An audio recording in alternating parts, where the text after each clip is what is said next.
Hello, good evening, and welcome back. So, as the society at which we live in, the country of the United Kingdom, has progressed to a point at which people do no longer respect the so-called authorities and the advice that they're given and what they're told to do, because, of course, we've seen so much corruption so many times that they don't know what they're talking about themselves. And you can look into healthcare and diet and nutrition if you want to really go down a rabbit hole of how much lying and deceit there has been, and how much it's been just they don't know what they're talking about. And of course, you've got lobby groups that now all that trust has eroded, and when it used to be you would respect your elders, all that has gone away as well. So when you have a crisis like the coronavirus and the government is telling people, hey, you've got to stay home, otherwise you will be putting other people at risk, then people don't respect what they're saying and say, well, yeah, but do you actually know what you're talking about? And of course, there's that soundbite about Brexit, which is that, say, well, people have had enough of experts, because the thought now is that, well, there aren't really any experts because they don't know what they're talking about, especially when it comes down to how I live my life. You can go do whatever it is that you want to do, but when it comes to my life, stop telling me what to do. I appreciate your work in your particular field when it comes to things, and if you develop something that I like, then I will reimburse you, and it can still be medication.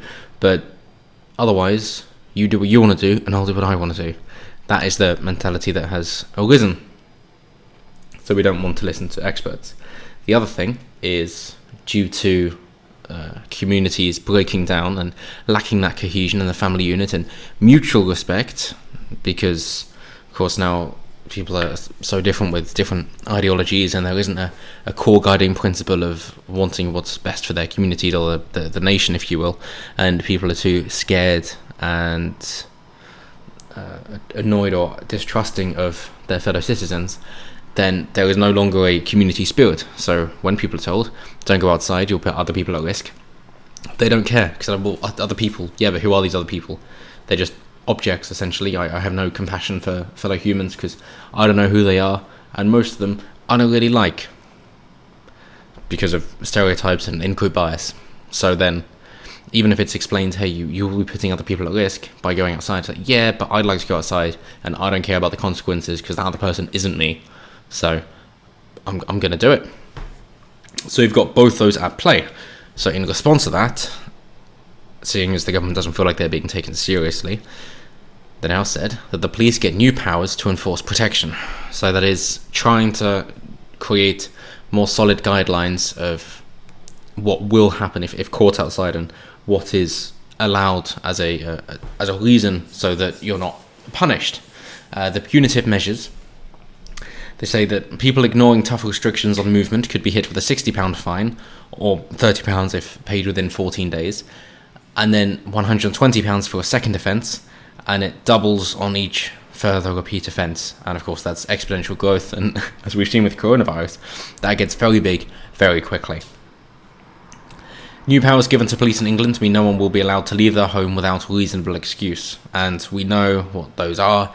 It's all the same, that if it's going to buy essentials that you need in order to live, if it's medical, you're helping out other people, and if it's for exercise once per day, but you still got to keep your 2 meters apart, and if it's for work that you cannot do from home, because of course they understand that they do want people to still be able to work and create value, so that people don't have to be given money, because of course then once you get into quantitative easing, the value of money drops horrifically, incredibly quickly, and therefore even if people are told, yeah, you're going to have $2,500 per month covered, so we're going to pay that. It's like, well, yeah, but before long, if everybody has it, then it's not worth anything, essentially.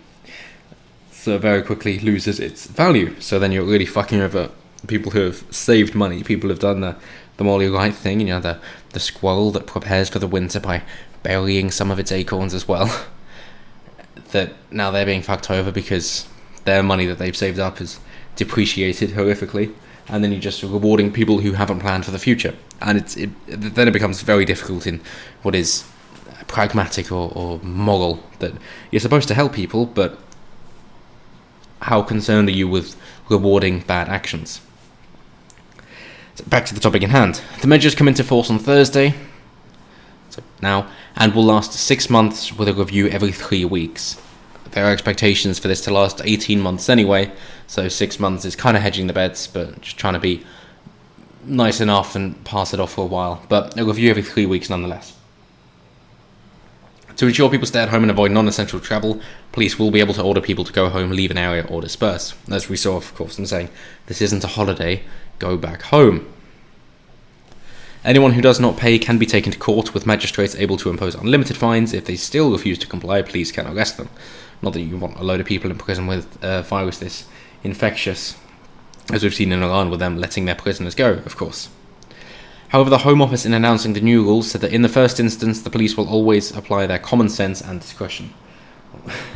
Considering the prerequisites for recruitment into the police force, I'm not sure if I trust their common sense. But nonetheless, at least this is a more British approach, if you will.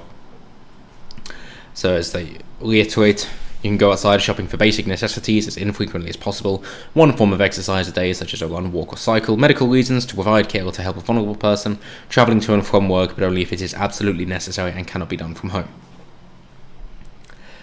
So, also, of course, we've had viral sensations similar to eating ice cream and putting it back in the freezer at shops that we've seen in months gone by. There's now more coronavirus related things. So obviously you had the toilet seat liquor that was featured on Dr. Phil. Other people just licking products that they then get coronavirus as well, of course. And people spitting much more because of the contagion.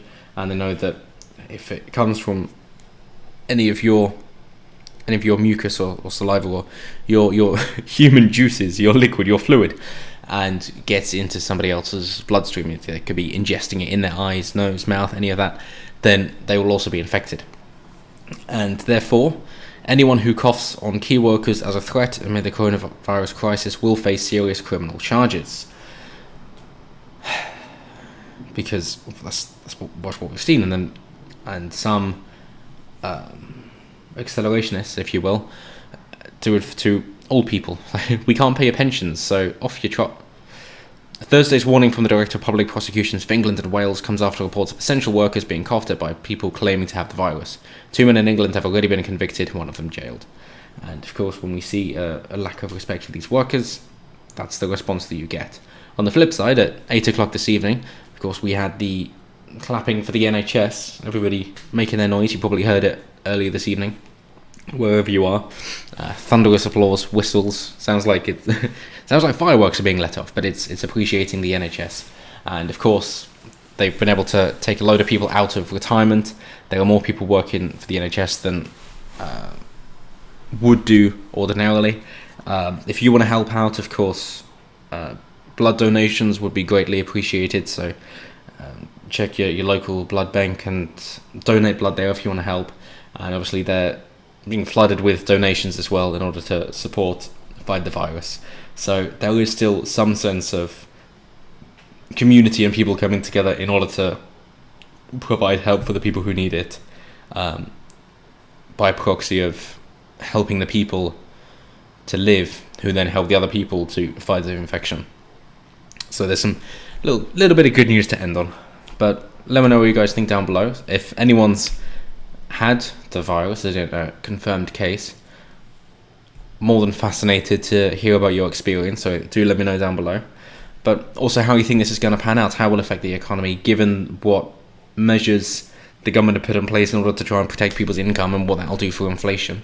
And if you think the NHS will come out stronger or weaker, and the flaws will be shown more so, and it might be a turning point for the NHS. Let me know down below, as we've seen the borders closed anyway, so that's good news. And until next time, have a good one.